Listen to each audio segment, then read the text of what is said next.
अस्सलाम वालेकुम दोस्तों, welcome to my channel N TV Urdu.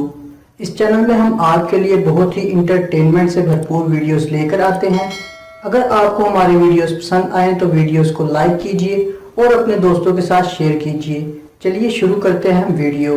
Sheikh case जीता तो खुश होकर वकील को 200 रुपए दिए। वकील, ये मेरे ड्राइवर के लिए हैं या चपरासी के लिए? शेख, आपस में तीनों बांट लो। 50 साल से ऊपर की औरत अगर मेकअप कर ले तो दूसरे ममालिक में कहते हैं यू आर लुकिंग गॉर्जियस, और पाकिस्तानी लत्ता कबर विच ने ते कम वेख लो।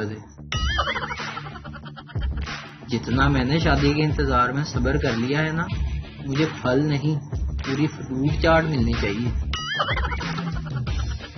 प्रिंसिपल, लेट क्यों आए? लड़का, सर गाड़ी का टायर खराब हो गया था। प्रिंसिपल, बस में नहीं आ सकते थे? तुम्हारे नखरे नहीं खत्म होते। लड़का, सर नखरे तो आपकी बेटी के खत्म नहीं होते, उसी ने कहा था गाड़ी में जाऊंगी।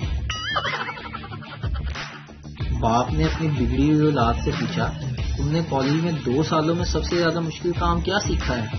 बेटा, बस की छत पर तेज हवा में एक तीली से 3 गोल्ड लीफ जलाना। औरत दुनिया की वाहिद मखलूक है जो अपनी गलती के बावजूद 2 आंसू बहा के मर्द से सॉरी कहलवा लेती है। एक शोहर अपनी बीवी को डंडे से मार रहा था। एक बुजुर्ग पास से गुजरे और पूछने लगे, बेटा क्यों अपनी बीवी को मार रहे हो? शोहर ने गुस्से से कहा, ये बहुत गुस्ताख हो गई है। बुजुर्ग ने कहा, बेटा औरत को डंडे से नहीं, औरत को औरत से मारते हैं। शोहर की आंखों में हैरत आ गई और इसे समझ नहीं आ रहा था कि औरत को औरत से कैसे मारते हैं। बुजुर्ग का इशारा दूसरी शादी की तरफ था। बीवी को तो समझ आ गई, उसके शोहर को समझ नहीं आई। बीवी फौरन से बोली, बाबा जी एवं लुच ना पाओ, तुसी निकलो इत्थों, और डंडा उठाकर दोबारा शोहर के हाथों में देते हुए बोली, जानू तुसी अपना काम जारी रखो।